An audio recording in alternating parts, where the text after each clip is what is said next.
नमस्कार दोस्तों, मैं एक सार्वजनिक चंद्रशेखर ओगले आपका अपने शेयर मार्केट यूट्यूब चैनल पे स्वागत करता हूं। हम देखेंगे निफ्टी और बैंक निफ्टी का दोनों का वीकली एनालिसिस। इस वीक की कैंडल क्या बोलती है, वीक का भी एनालिसिस करना बेहद जरूरी है, जिसको हम बोलते हैं top to bottom analysis. Weekly, daily, hourly और इंट्राडे के लिए 15 से 5 मिनट तक का हम एनालिसिस करेंगे। अब यहाँ पे ये जो 4 जून का जो रिजल्ट आया था, उसके बाद इस तरह की एक कैंडल बनी थी। इस कैंडल को क्या बोलते हैं? Hanging man candle. ये है, इसको डोजी भी बोल सकते हो और हैमर भी बोल सकते हो।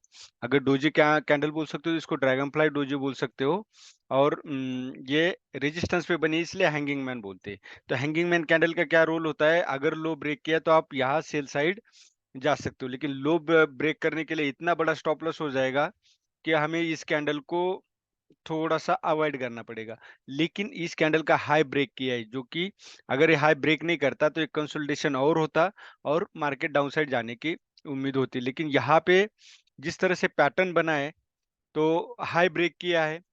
कैंडल अगर आप देखोगे बुलिश है, वॉल्यूम भी ठीक है, तो मार्केट अभी अपसाइड जाने की उम्मीद प्रोबेबिलिटी बहुत ज़्यादा नज़र आती है। लेकिन फिर भी पोजीशन बनाते वक़्त थोड़ा-सा कम बनाइए। क्योंकि जो भी पोजीशन हमें बनानी होती है, वो हमेशा एक करेक्शन के बाद बनानी होती है। जैसे कि इस तरह यहाँ पे करेक्शन आया है, जब भी आपको 5 से 10% मार्केट में करेक्शन मिलता है, उस टाइम पे आप ज़रूर एंट्री कीजिए। जैसे कि यहाँ पे एक करेक्शन आया छोटा-सा, आप यहाँ पे एंट्री कर सकते हो। लेकिन यहाँ पे अगर इन्वेस्टमेंट आपके पास मान लो 1 लाख करनी है, तो आप 50,000 या 60,000 ही इन्वेस्ट करें, बाकी पैसे सँभाल के रखें। जब भी करेक्शन आएगा तो एक कन्फर्मेशन मिलेगा। अभी भी मैं कहता हूँ ये कोई बहुत बड़ा कन्फर्मेशन नहीं है कि मार्केट अपसाइड ही जाएगा। अब वन डे में अगर हम देखेंगे तो हमें डोजी कैंडल नज़र आती है। अब यहाँ पे देखो, आरएसआई भी देखो, अगर हम छोटा करते देखो आरएसआई ने अभी भी हायर हाइज ब्रेक नहीं किया है। तो जब तक हायर हाई ब्रेक नहीं होते, तब तक हम अप ट्रेंड नहीं बोल सकते।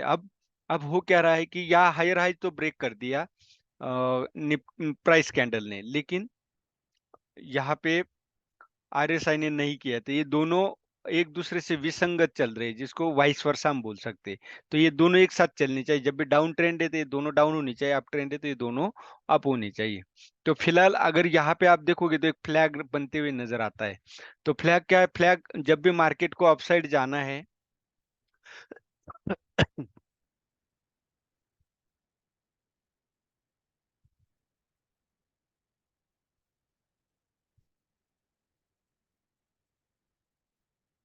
जब भी मार्केट को अपसाइड जाना होता है, तो क्या है, इस तरह से फ्लैग बनना चाहिए था। मतलब इतना ज्यादा नहीं, लेकिन इस तरह से इस तरह से फ्लैग बनना चाहिए था। अब इस तरह से अगर बनता है तो मार्केट का क्या है, डाउन आने के चांसेस, प्रोबेबिलिटी ज़्यादा होती है।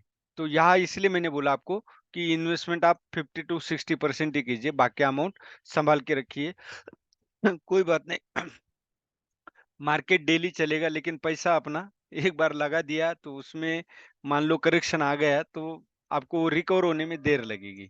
इससे अच्छा है अगर आप अभी इतना करते हो, अगर रिकवरी आती है, करेक्शन आता है, तो आप उसमें एवरेज करके आपको जल्दी से जल्दी प्रॉफिट मिलेगा। ये हो गया। अब यहाँ आपको देखो आवरली में आपको एक क्लियर नजर आ रहा है कि यहाँ पे अपसाइड फ्लैग है। इसलिए मैंने बोला थोड़ा-सा संभाल के। अब यहाँ 23,350 का जो है वो मेन सपोर्ट है, और 23,420 अगर ब्रेक करता है तो आप एक डाउन साइड ट्रेड कर सकते हो। 23,490 आपका स्टॉप लॉस रहेगा, डबल टॉप है। मार्केट डेली थोड़ा-थोड़ा हायर ईटीएस लगा रहा है, ऑल टाइम हाई। आज मतलब कल भी निफ्टी ने हायर हाई लगाया हुआ है। अब हम 5 मिनट में देखेंगे। यहाँ 5 मिनट में अगर आप देखोगे तो सवेरे की 2 दिन से क्या हो रहा है, एक सवेरे-सवेरे मूवमेंट देता है, उसके बाद मार्केट कंसोलिडेशन में जाता है।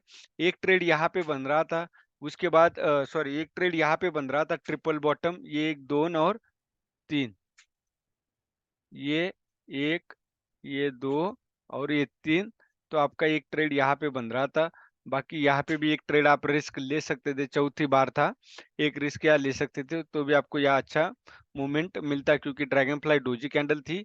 ये जो कैंडल है इसको बोलते हैं ड्रैगन फ्लाई डोजी।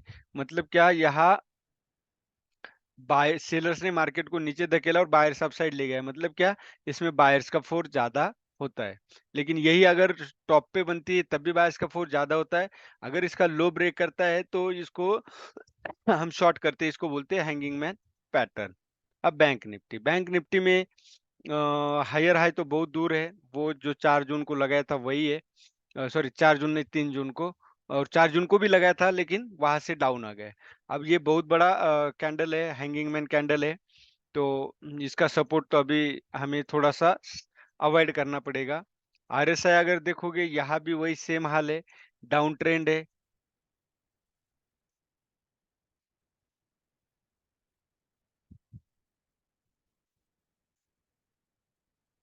ये देख सकते हो हायर हाई यहाँ भी ब्रेक नहीं हुआ, ये भी विसंगत चल रहा है। अभी यहाँ पे जो कैंडल बनी है वो स्टार है। अगर 50 260 ब्रेक करता है वीकली में तो आपको अच्छी मूवमेंट अपसाइड एक देखने को मिलेगी। हो सकता है 51,100 भी एक दिन में मिल जाए। अब वनडे की कैंडल में वही सेम ड्रैगन फ्लाई डोजी है। अगर ये ट्रेंड लाइन ब्रेक करता है तो आप 50 260 के लिए एक छोटा सा ट्रेड कर सकते हो, जिसको स्काल्प बोलते हैं। लेकिन आप यहाँ देखो कैसे कंसोलिडेशन बनाए, जब तक 50 260 ब्रेक नहीं होगा तब तक अच्छी मूवमेंट नहीं मिलेगी। और अगर 49,530 ब्रेक करता है, 49,700 ब्रेक करता है तो 49,530 के लिए मतलब 140 पॉइंट 170 पॉइंट के लिए आप ट्रेड कर सकते हो डाउन साइड। और अप साइड भी आपका उतना ही बनता है, 170 150 के आसपास। अब हम आवरली में देखेंगे। ये देखो आवरली में आपको क्लियरली पिनट नजर आता है। पिनट क्या है, जिस साइड जो ट्रेंड है उस साइड ये ब्रेक करता है। मतलब आप ट्रेंड है तो आप साइड ब्रेक करना चाहिए। लेकिन जरूरी नहीं, 20 से 30% प्रोबेबिलिटी ये भी होती है कि अपोजिट डायरेक्शन भी ब्रेक कर सकता है, क्योंकि मार्केट है, मार्केट में कुछ भी हो सकता है। जो भी होगा हमें उस साइड के लिए ट्रेड करने के लिए तैयार होना चाहिए। अगर 49,700 ब्रेक करता है तो हमें डाउन साइड ट्रेड करना चाहिए, और 50 260 ब्रेक करता है तो अप। अब हम 5 मिनट में देखेंगे क्या इंट्राडे में हमारा ट्रेड बनता था। ये तो आपको एक क्लियर नजर आएगा कि सवेरे वही निफ्टी में जो मैंने बताया, एक ट्रेड सवेरे सवेरे जो ट्रेड था वो ले लिया तो ले लिया, अदरवाइज 2 दिन से लगातार वही मार्केट बाद में पूरे दिन के लिए कंसोलिडेशन में जा रहा है। अगर 49,930 ब्रेक करता है तो आप 49,700 और उसके बाद 49,530 के लिए ट्रेड कर सकते हैं। इंडिया विक्स काफी 14% तक आया हुआ है, 14 तक आया हुआ है। तो आपका वोलेटिलिटी भी कम हो जाएगी और हमें हमारा स्टॉप लॉस भी छोटा होगा, तो आप ट्रेड कर सकते हो। अब अगर आप अप साइड ट्रेड करते हो तो थोड़ा सा कम क्वांटिटी में कीजिए, डाउन साइड में आप थोड़ा ज्यादा क्वांटिटी यूज कर सकते हैं। अब अप साइड जो आपकी रेंज बनती है वो 50 100, 50 100 ब्रेक करता है तो आप अपसाइड ट्रेड कर सकते हैं। सवेरे सवेरे अगर आप यहाँ देखो तो एक रिस्क अगर इस कैंडल के ऊपर अगर आप लेते तो आपको अच्छा मूवमेंट यहाँ पे देखने को मिलता है। अदरवाइज आपको एक ट्रेड तो इस कैंडल पे बनता था, क्यों डबल बॉटम यहाँ पे हो जाता तो आप एक ट्रेड यहाँ पे ले सकते थे, बाकी कोई ट्रेड था नहीं। एक ट्रेड जो था वो यहाँ पे था, मतलब आपको ट्रेड लेना था। मैंने चार्ट भी डाला, एक पोस्ट किया था। ये ब्रेक करने के बाद एक पुल बैक आया और आप यहाँ पे एक ट्रेड ले सकते थे। बाकी मार्केट अप या डाउन कितना जाएगा ये नहीं पता। अगर आप बोलोगे सर इतना ही गया तो उसके लिए कुछ नहीं कर सकते। हो सकता है कि मार्केट दोबारा यहाँ तक भी आ जाता। ये डब्ल्यू पैटर्न बना था, इसका जो मिड पॉइंट था हाई का उसके ऊपर वहां तक आ जाता, लेकिन नहीं आया। मार्केट है, हमारा काम है जो एंट्री और एग्जिट हमारी एकदम राइट होनी चाहिए। भले हमारे आगे मार्केट जाता है तो स्टॉप लॉस छोटा होगा। अब एफ आई डी आई की अगर बाइंग देखोगे तो एफ आई डी आई ने कल बाइंग की है। जो माइनस में चल रहा था इस महीने में बाइंग, वो अभी पॉजिटिव हो चुकी है। 11,872 और 11,687, 200 करोड़ है, बहुत ज्यादा नहीं है। तो ठीक है, चलो ये भी सही पॉजिटिव में तो आ गए। तो इंडिया मार्केट है, काफी स्ट्रांग है, बुलिश है। जरूर आप इसमें इन्वेस्ट कीजिए। मैं ढेर सारे स्टॉक पोस्ट करता रहता हूँ। मेरा Telegram channel Sen share market, आप वो ज्वाइन कर सकते हो। मेरे वीडियोज आप रेगुलर देखोगे तो आपको ढेर सारी मदद मिलेगी सीखने को। ये था आज का निफ्टी और बैंक निफ्टी का वीकली एनालिसिस। वीडियो अच्छा लगे तो लाइक शेयर और सब्सक्राइब जरूर कीजिए। धन्यवाद। जय हिंद, जय भारत।